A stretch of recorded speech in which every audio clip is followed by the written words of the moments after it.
الحمدللہ رب العالمین والصلاة والسلام علی سید الانبیاء والمرسلین۔ قال اللہ تعالی تبارک فی القرآن المجید والفرقان الحمید لقد کان لکم فی رسول اللہ اسوۃ حسنہ صدق اللہ العظیم۔ اللہم صلی علی سیدنا و مولانا محمد وعلی آل سیدنا و مولانا محمد وبارک وسلم۔ حمد و صلاة کے بعد عزتوں کی مسند پر جلوہ فراز عالی مرتبت ذی وقار محترم محتشم علماء کرام اور واجب الاحترام ذوی الاحتشام برادران اسلام، السلام علیکم ورحمۃ اللہ وبرکاتہ۔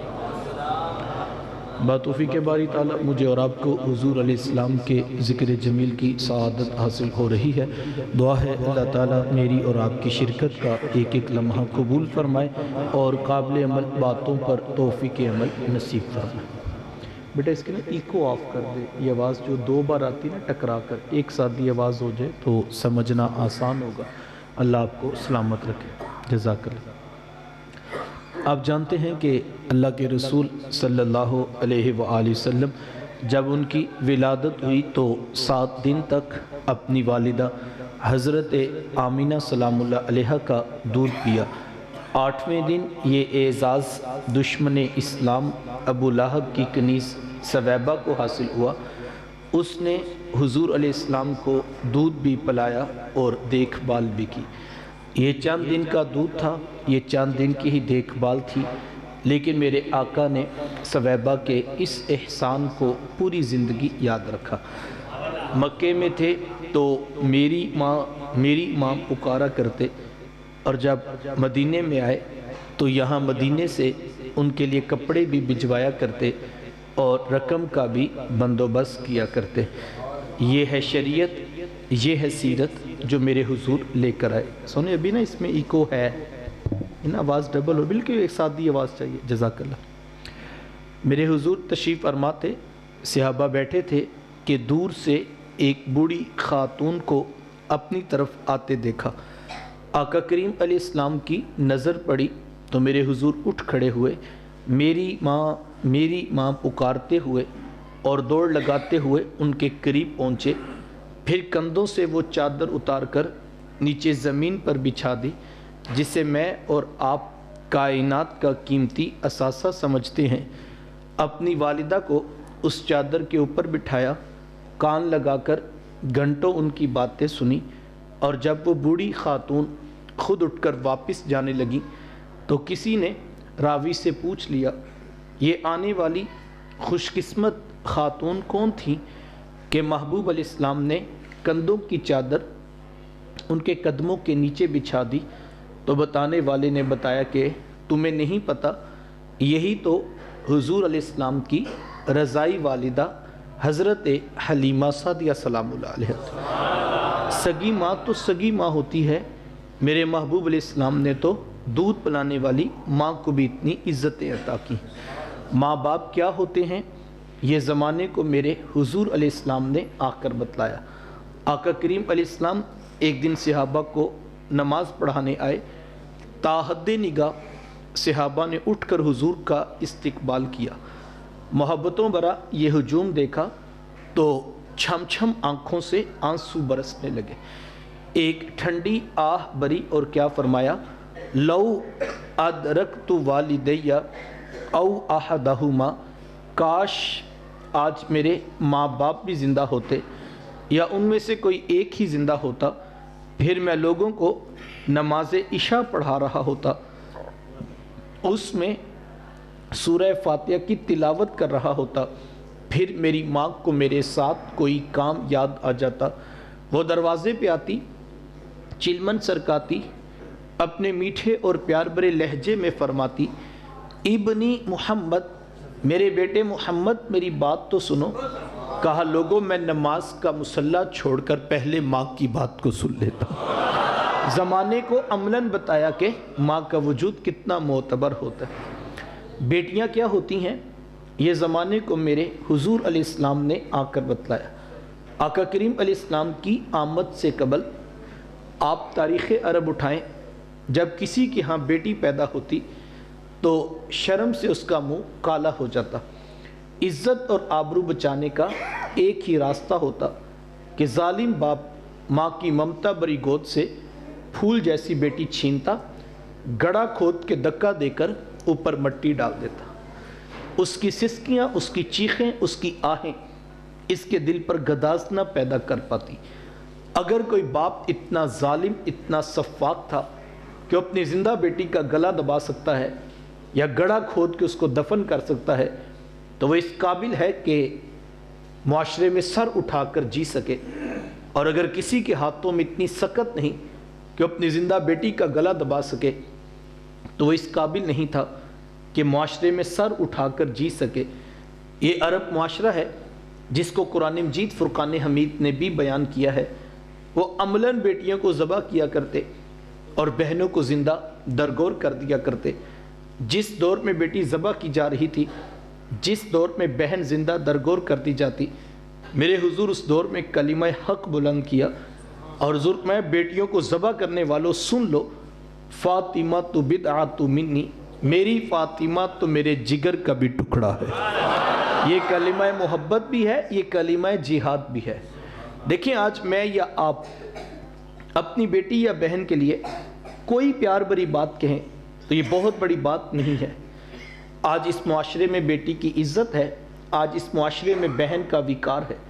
یوں ہی تو نہیں بوڑھا باپ اپنی جھکی ہوئی کمر پہ بوریاں لاد لاد کے مزدوری کر رہا ہے کہ میں نے اپنی بیٹی کو عزت کے ساتھ رخصت کرنا ہے۔ جماعت سال بھائی فیکٹری میں اوور ٹائم لگا رہے ہیں کہ ہم نے بہنوں کو عزت کے ساتھ بیانا ہے۔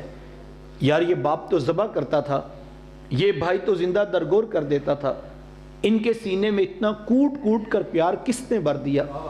جواب ایک ہی ملے گا، یہ فیض ہے آمینہ کے لال کا، یہ فیض ہے میلاد والے آقا کا، جنہوں نے کٹتی بیٹیوں کو عزت اور ذبح ہوتی ہی بہنوں کو زندگی کی بہاریں عطا فرمائیں۔ آقا کریم علیہ السلام ایک دن گھر تشریف لائے تو ام المومنین حضرت سیدہ عائشہ صدیقہ رضی اللہ تعالی عنہا عرض کرتی ہیں کہ حضور آج بڑا عجیب واقعہ ہوا۔ حضور میں عائشہ آج کیا ہوا؟ عرض کی حضور ایک حبشیہ نیات عورت آئی اور اس نے دروازے پر آ کر صدا لگائی۔ میں نے گھر میں تلاش کیا کہ کوئی چیز مل جائے تاکہ میں سائل کو صدقہ کر دوں۔ تلاشی بسیار کے بعد مجھے صرف ایک کھجور ملی اور میں اس کو وہی صدقہ کر دیا۔ حضور اس نے اس کھجور کے بھی 2 ٹکڑے کیے، ایک دائیں جانب والی بیٹی کو کھلا دیا اور ایک بائیں جانب والی بیٹی کو کھلا دیا۔ حضور ماں خود بھی بھوکی تھی، اس کا اپنا پیٹ بھی کمر سے لگا ہوا تھا، لیکن اس نے خود کچھ نہیں کھایا اور سب کچھ اپنی بیٹیوں کو ہی کھلا دیا۔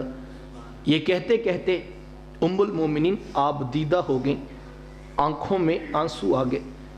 تو حضور میں سنو عائشہ، اگر کل قیامت کے دن ان بچیوں کی ماں کو جہنم میں جانے کا حکم ہو گیا تو یہی بیٹیاں درمیان میں آڑ بن کے کھڑی ہو جائیں کہ مالک ہم تو اپنی ماں کو جہنم میں نہیں جانے دیں گے، اللہ ان بچیوں کی سفارش قبول کر کے ان کی ماں کو جنت عطا کرے گا۔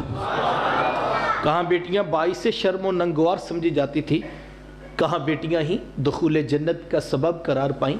خود فرمایا جس کو اللہ نے 2 بیٹیاں یا 2 بہنیں عطا کی، پھر اس نے ان کی پرورش کی، ان کی تربیت کی، یہاں تک کہ ان کا نکاح کر دیا اور پھر پیچھے سے بھی اس نے خیر خبر رکھی، تو میرے حضور فرماتے ہیں اتنا خوش قسمت شخص ہے کل قیامت کے دن میرے اتنے قریب ہوگا جتنی یہ 2 انگلیاں آپس میں قریب ہیں۔ یہ اعزاز، یہ تکریم کس کو ملے گی؟ جس نے بیٹیوں سے وفا کی ہوگی۔ بہنیں کیا ہوتی ہیں؟ یہ زمانے کو میرے حضور علیہ السلام نے آ کر بتلایا۔ آقا کریم علیہ السلام کی آپ جانتے ہیں نہ کوئی سگی بہن تھی اور نہ کوئی سگا بھائی۔ میرے حضور در یتیم ہیں، سینہ صدف میں اکیلے پرورش پانے والے موتی کو در یتیم کہا جاتا ہے۔ حضور بطن آمنہ میں اکیلے پرورش پائی ہے، لیکن جب رضاعت کا شرف عطا کرتے ہوئے میرے حضور حضرت حلیمہ سعدیہ سلام اللہ علیہا کے ہاں تشریف لے گئے تو آپ جانتے ہیں کہ ان کی ایک بیٹی تھی جن کا نام شیما یا شیما بتایا جاتا. وہ رشتے میں حضور علیہ السلام کی رضائی بہن لگتی تھی. قبیلہ بنو سعد کے رواج کے مطابق شام کو جب مائیں کھانا پکانے لگتی تو بہنیں اپنے بھائی گود میں اٹھا کر باہر کھلے میدان میں لے آتی. یہ ہمارے دیہات کا کلچر تھا کہ شام کو جب مائیں کھانا بناتی تو بہنیں اپنے ویر اٹھا کر باہر کھلے میدان میں لے آتی.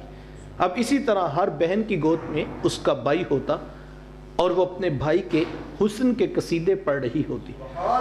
اگر کسی کے بھائی کا رنگ کالا ہوتا تو وہ کہتی رنگ کالا ہے تو کیا ہوا، میرے بھائی کے نقوش دیکھو کتنے خوبصورت ہیں، اس کی اٹھی ہوئی ناک، اس کی جھیل جیسی خوبصورت آنکھیں تو دیکھو کتنی پیاری ہیں. تو وہ نقوش کو معیار حسن قرار دیتی. اور اگر کسی کے بھائی کا رنگ گورا چٹا ہوتا تو وہ کہتی رنگ نہیں تو کچھ نہیں، حسن تو ہوتے ہی سارا رنگت میں ہے، میرے بھائی کا رنگ دیکھو کتنا گورا چٹا ہے. تو یہ بحث مباحثہ چل رہا ہوتا اور کوئی بہن بھی ہار ماننے کو تیار نہ ہوتی. اتنے میں ایک سمت سے حضرت شیما اپنا ویر محمد اٹھا کے لے آتی اور کہتی ذرا میرے ویر کا مقابلہ بھی تو کرو نا. تو وہ کہتی نہیں نہیں شیما، تیرے ویر کا مقابلہ تو نہیں نا، تیرا تو ساروں کا ہی سردار لگتا ہے. تو تم میں آتا حضرت شیما کا سر فخر سے بلند ہو جاتا اور وہ حضور علیہ السلام کو سینے سے چمٹا لیتی اور دعا دیتی ربانا اب کلانا محمدا، انشاءاللہ میرے ویر محمد کو نظر نہ لگے. آج میں دیکھ رہی ہوں بچوں کا سردار ہے، کل اپنی آنکھوں سے دیکھوں جوانوں کا بھی سردار بنے. زندگی کے لیل و نہار گزرتے گئے، حضرت شیما کی بھی شادی ہوگی. مدنی دور کی کہانی ہے اور اتفاق یہ ہوا کہ جس قبیلے میں حضرت شیما کی شادی ہوئی، حضور علیہ السلام کے صحابہ کی لڑائی اور جنگ اسی قبیلے کے ساتھ ہوئی. ان کے کچھ بندے قتل کر دیے اور کچھ کو قیدی بنا کر صحابہ اپنے ساتھ لے آئے. عرب کے رواج کے مطابق قیدیوں کو چھڑانے کے لیے قوم کے سردار فدیہ اور فنڈ اکٹھا کرنے نکلے. ہر دروازے پر دستک دیتے اور فنڈ مانگتے. چلتے چلتے حضرت شیما کے دروازے پر بھی پہنچ گئے. دستک دی تو پوچھا کون؟ کہا قبیلے کے سردار ہیں، فنڈ اکٹھا کر رہے ہیں، تم بھی اپنا حصہ ڈالو. پوچھا یہ فنڈ کس لیے اکٹھا ہو رہا ہے، یہ رقم کیوں جمع کی جا رہی ہے؟ تو کہا کہ مدینے میں ایک شخص ہے، ادعائے نبوت رکھتا ہے، اس نے ہمارے لوگ پکڑ لیے ہیں اور ہم نے اپنے قیدی چھڑانے ہیں. تو پوچھا کہ اس کا نام کیا ہے؟ کسی کی زبان سے بے ساختہ نکلا محمد صلی اللہ علیہ وآلہ وسلم. ایک عرصے کے بعد حضور علیہ السلام کا نام سنا تو آنکھوں میں آنسو آ گئے. کہا انہوں نے تمہارے بندے پکڑے ہیں؟ کہا ہاں انہوں نے ہمارے لوگ پکڑے. کہا پھر فنڈ اکٹھا کرنا چھوڑو، صرف مجھے ساتھ لے چلو. کہا تم کیا کرو گی؟ کہا تمہارے قیدی چھڑا کے لاؤں گی. کہا تم ان کو جانتی ہو؟ کہا ہاں ہاں، تمہیں نہیں پتا، وہ میرے بچپن کے ویر اور بھائی لگتے ہیں، میں تمہارے قیدی چھڑا کے دکھاؤں. حضرت شیما قبیلے کے سرداروں کو ساتھ لیا اور حضور علیہ السلام کے خیمہ نوری کی طرف سفر شروع کیا. یہ وہ وقت تھا جب ادب کی آیات نازل ہو چکی تھی. خبردار میرے رسول کی آواز سے آواز بھی اونچی نہ کرنا ورنہ زندگی کی ساری کمائی غارت کر کے رکھ دو. صحابہ ننگی تلواروں سے در حبیب پہ پہرا دے رہے.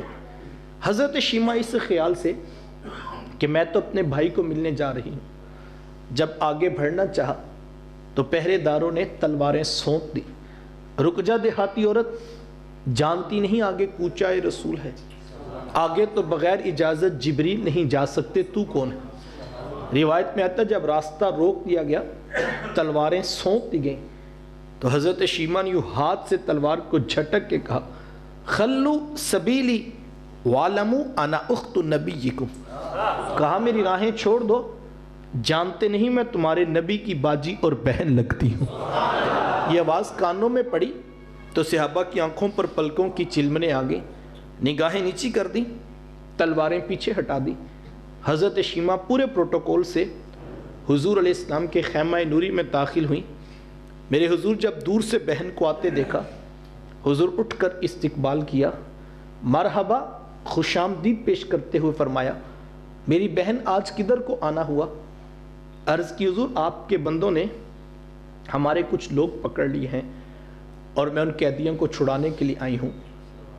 تو حضور فرمایا کہ میری بہن تو نے آنے کی زحمت کیوں گوارا کی، تو گھر بیٹھے بھی پیغام بھیج دیتی، میں محمد تیرے کہنے پہ ہی ساروں کو چھوڑ دیتا۔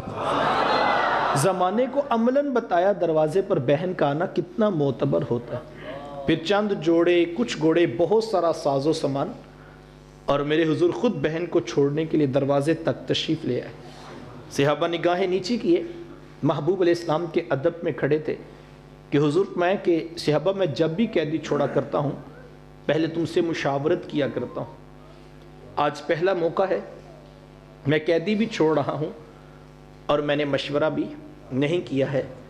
عرض کی اے بندہ نواز، آپ مالک کل کائنات ہیں، آپ جو چاہیں کریں، ہم کون ہوتے ہیں بھلا درمیان میں مشورہ دینے والے، لیکن حضور جی اتنا تو بتائیے آج کون سی خاص بات تھی کہ آپ نے مشورہ بھی ضروری نہیں سمجھا؟ حضور میں صحابہ آج میرے دروازے پر میری بہن آ گئی تھی، اور جب بہنیں دروازے پہ آ جائیں اللہ کا رسول انہیں خالی نہیں موڑا کرتا۔ زمانے کو عملاً بہن کا رشتہ میرے محبوب علیہ السلام کی دہلیز سے ملا ہے۔ توجہ چاہوں گا، جس دور میں بیٹی ذبح کی جا رہی تھی، جس دور میں بہن زندہ درگور کر دی جاتی، جس دور میں ماں جیسا رشتہ بھی منڈیوں اور بازاروں میں بک جاتا، اس دور میں بیوی کی کیا حیثیت ہوگی؟ جبکہ آج کے اس تہذیب یافتہ دور میں بھی کچھ لوگ بیوی کو پاؤں کا جوتا خیال کرتے ہیں۔ یہ زمانہ جاہلیت کی باتیں۔ آقا کریم علیہ السلام نے ازواج مطہرات کے ساتھ جو حسن سلوک کی داستانیں رقم کی ہیں، زمانہ ان کی مثال نہیں لا سکتا۔ کسی کو میرے حضور عمیرہ کہہ کے پکارتے ہیں، تو کسی کے لیے بکری کا بچہ ذبح کرتے ہیں اور گوشت کے مختلف ٹکڑے ان کی سہیلیوں کے ہاں بیچتے ہیں۔ حضور کثرت کے ساتھ حضرت خدیجہ الکبریٰ رضی اللہ تعالیٰ عنہ کا ذکر کیا کرتے۔ حضرت سیدہ عائشہ صدیقہ رضی اللہ تعالیٰ عنہ فرماتی ہیں کہ میرا جو ان سے رشتہ تھا، ایک دن میری زبان سے بے ساختہ نکل گیا کہ حضور اللہ نے آپ کو بہتر ازواج عطا کر دی ہیں اور آپ ابھی تک اس بوڑھی عورت کو نہیں بھولے۔ فرماتی پھر حضور کے چہرے پر جلال آ گیا اور حضور میں اے عائشہ مجھے خدیجہ کے بارے تکلیف نہ دو، جب پورے مکے نے میرا انکار کیا تھا ایک خدیجہ تھی جس نے میرا اقرار کیا تھا۔ کہا میں انہیں کیسے بلا سکتا ہوں جب زمانہ میری مخالفت کر رہا تھا، پورے شہر میں میرا کوئی حمایت کرنے والا نہیں تھا، لیکن ایک خدیجہ اس وقت بھی میرے سے محبت کی دعوے دار تھی۔ فرماتی پھر میں نے ہمیشہ محبتوں کا ہی اظہار کیا، اور یہی حضرت خدیجہ الکبریٰ رضی اللہ تعالی عنہا ہے۔ جب ان کا وقت آخر قریب آیا تو حضرت سیدہ فاطمہ الزہرا رضی اللہ تعالی عنہا کو بھیجا اور کہا بیٹا جاؤ جا کر حضور علیہ السلام سے چادر رحمت مانگ لو۔ سیدہ حاضر خدمت ہوئی اور آ کر عرض کی کہ میری والدہ چادر مانگ رہی۔ آقا کریم علیہ السلام نے چادر بھی اتار کر پیش کر دی اور ساتھ فرمایا کہ بیٹا اپنی والدہ سے پوچھو یہ چادر کیا کرنی ہے۔ یہ کہتے کہتے میرے حضور بھی ساتھ تشریف لے آئے اور حضور میں خدیجہ آپ نے چادر کیا کرنی ہے؟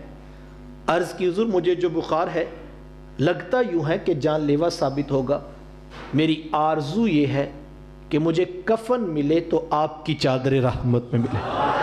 یہ حضور علیہ السلام کی سیرت کا کتنا بڑا حوالہ ہے کہ بیوی آرزو کر رہی ہیں اگر مجھے شوہر کی چادر میں کفن مل جائے تو یہ رب کے حضور میری بخشش کی ضمانت ہوگی۔ حضور علیہ السلام نے چادر بھی اتار کر پیش کر دی اور ساتھ تاریخ ساز جملہ ارشاد فرمایا خدیجہ آپ نے تو صرف چادر مانگی ہے، لو اردتی جلدی لآتیتکی، اگر آپ مجھ محمد کی جلد بھی مانگ لیتی میں وہ بھی اتار کے پیش کرتا۔ زمانے کو رشتوں کا تقدس میرے محبوب علیہ السلام کی دہلیز سے ملا۔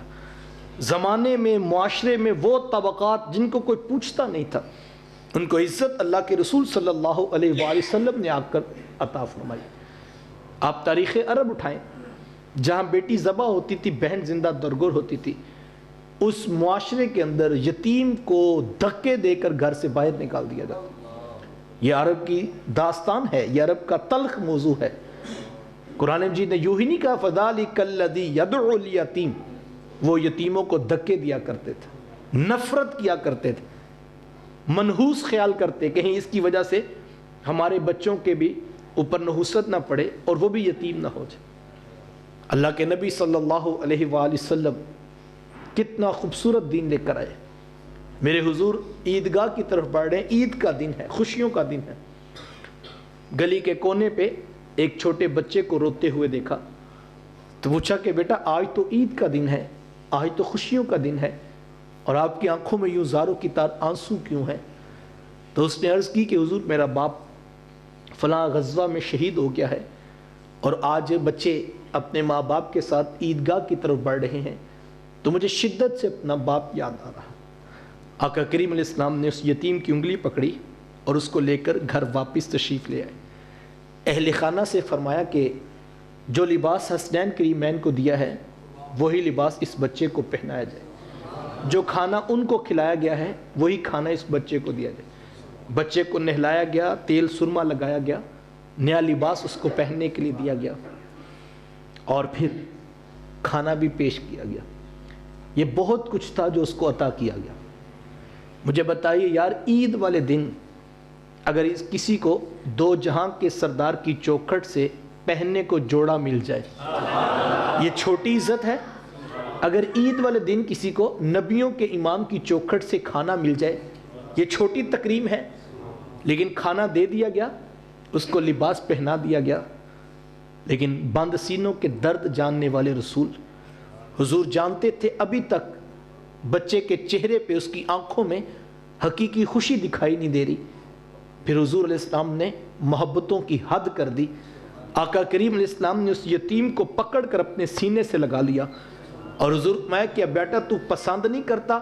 اما تردا انا محمدن ابو کا، کیا تو پسند نہیں کرتا کہ محمد تیرے باپ لگے، عائشہ تیری ماں لگے اور فاطمہ تیری بہن لگے؟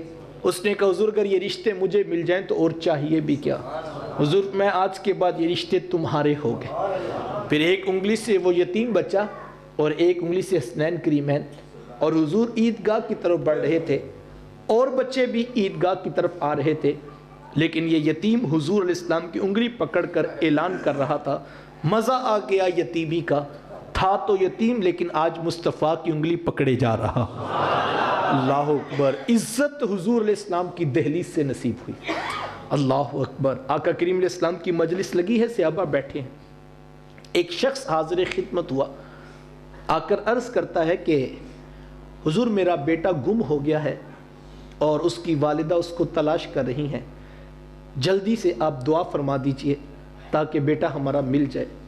قبل اس سے کہ حضور دعا کے ہاتھ اٹھاتے، مجلس میں بیٹھے کسی شخص نے عرض کی حضور ابھی ابھی ان کے بیٹے کو فلاں باغ میں بچوں کے ساتھ کھیلتا دیکھ کر آیا ہوں۔ باپ نے خبر سنی، نہ آؤ دیکھا نہ تاؤ دیکھا تو دوڑ لگا دی۔ حضور علیہ السلام نے واپس بلایا، فرمایا بہت جلدی ہے، عرض کی حضور جذبات آپ کے سامنے ہیں، میں جلدی جلدی بیٹے کو ماں تک پہنچانا چاہتا ہوں۔ حضور میں ضرور جاؤ، میں تمہیں روکتا نہیں، لیکن ایک بات میری بھی سنتے چلے جاؤ۔ عرض کی حضور آپ حکم فرمائے۔ فرمایا جب باغ کے قریب جا کر تم اپنے بیٹے کو پکارنے لگو تو بچوں کے سامنے اپنے بیٹے کو بیٹا کہہ کے نہ پکارنا۔ عرض کی حضور آپ کا حکم ساتھ آنکھوں پر، لیکن وہ میرا بیٹا ہے، اگر بیٹا کہہ کے پکار لوں تو اس میں حرج بھی کیا ہے؟ حضور میں تمہیں نہیں پتا، تم صبح سے اپنے بیٹے سے بچھڑے ہو، تمہارے لہجے میں غضب کی مٹھاس ہوگی، جب باغ کے قریب پہنچ کر تم بچوں کے سامنے اپنے بیٹے کو بیٹا کہہ کے پکارو گے تو ہو سکتا ہے وہاں کوئی یتیم بچہ بھی کھیل رہا ہو اور اس کے دل میں یہ خیال آئے کاش آج میرا باپ بھی زندہ ہوتا اور وہ مجھے بیٹا کہہ کے پکارتا۔ فرمایا یہ چاہ تم گھر میں پورا کر لینا، لیکن بچوں کے سامنے اپنے بیٹے کو بیٹا کہہ کے نہ پکارنا۔ یہ میرے حضور علیہ السلام کی شریعت ہے۔ یتیم کے سامنے اپنے بچوں سے پیار نہ کرو، بیوہ کے سامنے اپنی بیوی سے محبت کا اظہار نہ کرو، غریب کے سامنے اپنی دولت کی نمائش نہ کرو۔ وہ کیا کسی نے کہا تھا تارا ٹوٹتا ہر ایک نے دیکھا، یہ نہ دیکھا کسی ایک نے کس کی آنکھ سے آنسو ٹپکا، کس کا سہارا چھوٹ گیا۔ ہم نے اپنی خوشیوں میں ہی مچلنا سیکھا ہے۔ شاید ہم کبھی نیچے اتر کر دیکھیں تو معاشرے میں بہت سارے دکھ اور بہت سارے غم اور درد موجود ہیں۔ ہمیں تو تعلیمات یہ تھی کہ اپنی گوشت کی خوشبو سے غریب ہمسائے کو تکلیف نہ پہنچانا، یا تو پانی زیادہ ڈال لو اور شوربے کی ایک پیالی ان کے ہاں بھی بھیج دو، اور اگر تم ایسا نہیں کر سکتے تو ایسے وقت اور ایسے زاویے سے کھانا پکاؤ کہ تمہارے گوشت کی خوشبو سے غریب ہمسائے کو تکلیف نہیں پہنچنی چاہیے۔ تعلیمات تو یہ تھی تم اپنا انداز زندگی اتنا خوبصورت ترتیب دو کہ سہولیات سے ضرور تم اپنے آپ کو جو ہے وہ آسودہ کر لو، لیکن تمہاری خوشیاں، تمہاری سہولیات، تمہاری آرائش، تمہاری زیب و زینت تمہاری نمائش نہ بن جائے، کہیں کسی دوسرے کے دل میں جو ہے وہ تکلیف نہ پیدا ہو۔ اسلام تو اتنی اجازت بھی نہیں دیتا تھا۔ وہ کسی مفکر نے کہا تھا، امیر لوگ اگر اپنی آسائش نہیں تو کم از کم اپنی نمائش ضرور چھوڑ دیں۔ نمائش چھوڑنے سے بھی کسی کے دل میں محبت پیدا ہو سکتی ہے، لیکن بہت سارے ہمارے ہاں مزاج بن گئے کہ ہم دکھانا ہی چاہتے ہیں لوگوں کو اور لوگوں تک تکلیف پہنچانا چاہتے ہیں۔ ہمیں عزت اللہ کے نبی صلی اللہ علیہ وآلہ وسلم کی دہلیز سے ملی، اور آقا کریم علیہ السلام نے معاشرے کے وہ پسے ہوئے طبقات جن کو کوئی پوچھتا نہیں تھا، ان کو عزت اللہ کے رسول صلی اللہ علیہ وآلہ وسلم نے عطا کی۔ وقت سمٹ گیا، میں بات مکمل کروں۔ صاحبو، یہ وہ محبتوں کا دین ہے، یہ وہ الفتوں کا پیغام ہے، یہ وہ جوڑنے والی تعلیمات ہیں جو لے کر حضور اس کائنات میں جلوہ فراز ہوئے۔ ہم نے حضور علیہ السلام کی آمد کی خوشی میں کمکمے روشن کیے، ہم نے چراغاں بھی کیا، ہم نے راہوں میں پھول کلیاں پتیاں بھی بچھائیں، ہم مٹھائیاں بھی بانٹ رہے ہیں اور ہم دیگیں بھی پکا کر تقسیم کر رہے ہیں۔ یہ سب کام باعث برکت ہیں، میں ان کی نفی نہیں کرتا۔ کوئی نادان ہی ہوگا بیچارہ جو اس عنوان پر الجھ پڑے یا کوئی فتویٰ امت پر لگا دے۔ میں تو صرف اتنی بات کہتا ہوں کہ یار اگر حضور علیہ السلام کی آمد کی خوشی بھی نہیں منانی تو یار پھر کائنات میں خوشی بچتی کون سی ہے؟